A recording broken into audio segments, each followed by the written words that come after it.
आयोगानं ते ॲक्सेप्ट केलं ते राष्ट्रवादी सूचना. तशीच मला वाटतं आम्ही केलेली विनंती आणि सूचना दोन्ही निवडणूक आयोग निश्चित मान्य करेल अशा प्रकारचं अभिवचन आम्हाला निवडणूक आयोगानं दिलेलं आहे.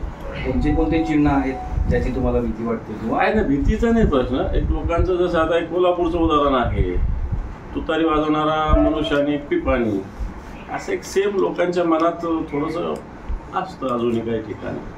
तसे काही चिन्ह असे असतात, त्याच्यामुळं ती निवडणूक आयोगानं मान्य केली आमची मागणी.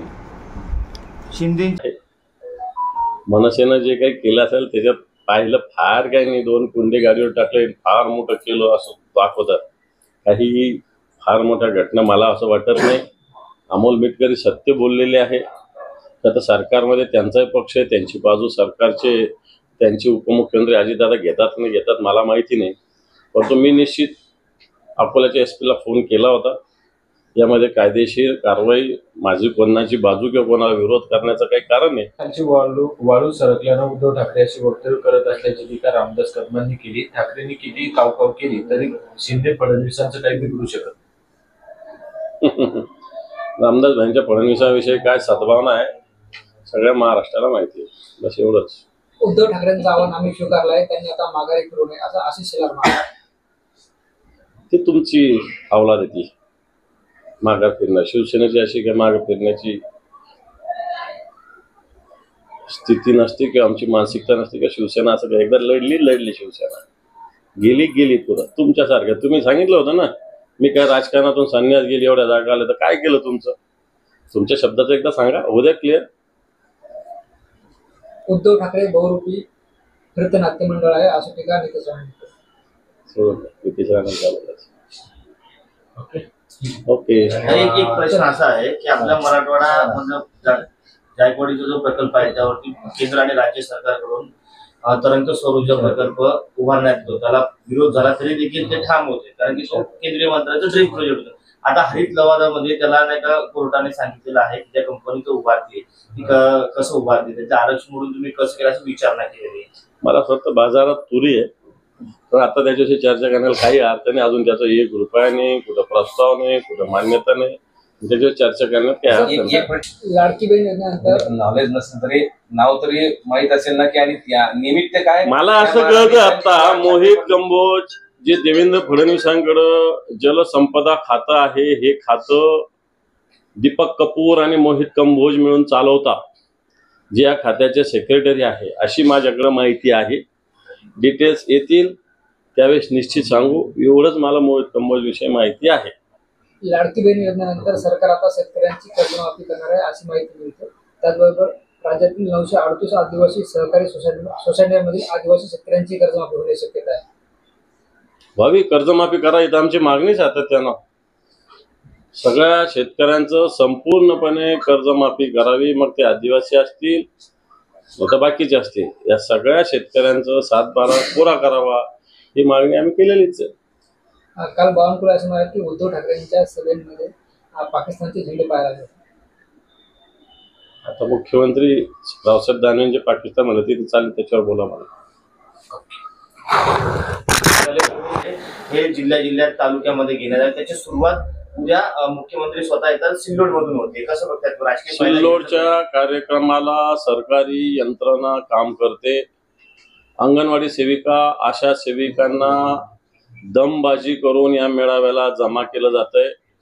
महिलांना सांगितलं जात आहे की या मेळाव्याला आले नाही तर तुमचा फॉर्म मंजूर होणार नाही. अशा प्रकारची दमबाजी काही कार्यकर्ते वेगवेगळ्या तालुक्यात करतायत. अशा प्रकारची तक्रार माझ्याकडे आलेली आहे. तुम्ही कार्यक्रम करा, तुमचा तो अधिकार आहे. योजना सुरू करा, तोही तुमचा अधिकार आहे. परंतु अशा पद्धतीनं माता भगिनींना जबरदस्तीनं कार्यक्रमाला आणणं हे काही तुमचा अधिकार नाही. काही आशा सेविका, काही अंगणवाडी सेविकांनी आम्हाला फोन केले, काही संघटनांच्या पदाधिकाऱ्यांनी, यांना वेगवेगळे प्रलोभनं दाखवले जातात. आणि काही महिला ज्यांनी फॉर्म भरलेले त्यांना असं सांगितलं जात आहे की आपण जर आला नाही तर आपला फॉर्म मंजूर होणार नाही. मला वाटतं हे तुमचं लोक जमा न होणार नाही, म्हणूनच अशा पद्धतीनं वागणं स्पष्टपणे दिसतंय. कार्यक्रम करा, तुम्हाला सरकारला त्याचा अधिकार आहे. पण लाडक्या बहीण योजना करत असताना महाराष्ट्रातल्या बहिणी खरंच सुरक्षित आहेत का हा पण प्रश्न जनतेसमोर आहे. मी परवा मुंबईला उरण, कोपर, खैरणे भागात गेलो होतो. ज्या पद्धतीनं हत्या घडल्या बहिणींच्या, दुर्दैवी आहे. तशाच घटना या संभाजीनगरात सुद्धा मागच्या महिन्याभरात 5-6 घडलेल्या आहेत. आणि मला असं वाटतं या महाराष्ट्रातील माता भगिनी सुरक्षित नाही. दररोज मिसिंगचं प्रमाण मोठ्या प्रमाणावर वाढतंय. आता याला सरकार म्हणेल मिसिंग झालेल्या पुरा सापडतात, या म्हणण्याला कोणताही अर्थ नाही, तथ्य नाही. परंतु माता भगिनीवर अन्याय अत्याचार या महाराष्ट्रात मोठ्या प्रमाणावर चालू आहे. इकडे अशा पद्धतीने अन्याय अत्याचार करतात, इकडे लाडकी बहीण म्हणायचं म्हटलं, हा दुतोंडीपणा सरकार करतंय. सर आणि आणखी ज्या सत्तारांनी सुप्रियाताईंना कोणत्या शब्दात बोललं होतं त्या सत्तारांकडे कार्यक्रम सुरू होतो. हे सगळ्यात मोठं दुर्दैव आहे. सुप्रियाताई आपल्या राज्याच्या खासदार एक आदरणीय व्यक्तिमत्व आहे.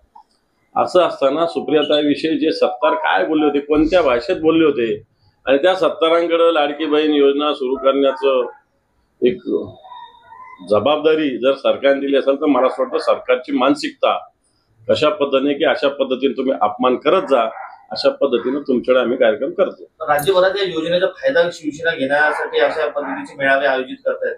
मला असं वाटतं यांनी जनता काय ते शासन आपल्या दारी कार्यक्रम केला होता निवडणुकीच्या आधी. पराभव झालेला आहे, मोठा पराभव झालेला आहे. आता सुद्धा असाच मोठा पराभव यांचा होणार. मागच्या वेळेसपेक्षा जास्त मतांनी पराभव होणार विधानसभेला, हे सुस्पष्टपणे सांगतो. या सगळ्या फसवणूक करणाऱ्या योजना आहे. बेरोजगारांची साठी सुद्धा फसवणूक लोकसत्ता लागत नाही, लागू तर सोडत नाही. काय करणार आहे फडणवीस.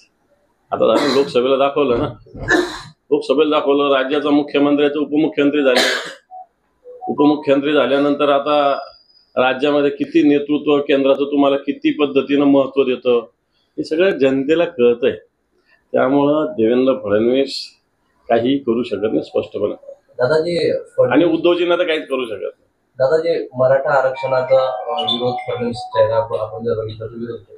त्यामुळेच त्यांची म्हणजे जी चर्चा सुरू आहे दिल्लीला पाठवण्याची, हे त्याचा एक भागाचा नाही. देवेंद्रजी फडणवीस हे सातत्यानं मराठा विरोधात भूमिका घेतात स्पष्टपणे. त्यांनीच म्हटलं होतं की भारतीय जनता पार्टीचा DNA हा ओबीसीचा आहे. ठीक आहे, मी काही कोणाची बाजू, कोणाचा विरोध करत नाही. परंतु सातत्यानं हे सुस्पष्टपणे होतं की देवेंद्रजी फडणवीस हे मराठा विरोधात भूमिका घेत असतात. एकीकडे सरकारमधले काही लोक त्या बाजूने घेत असताना त्याला छेद देण्याचं काम देवेंद्रजी फडणवीसच करत असतात. आता जे काही इकडे तिकडे 4-2 लोक आंदोलन करतात इकडे तिकडे, हे सगळे भारतीय जनता पार्टीची पिलावळ आहे. लोकनायक न्यूज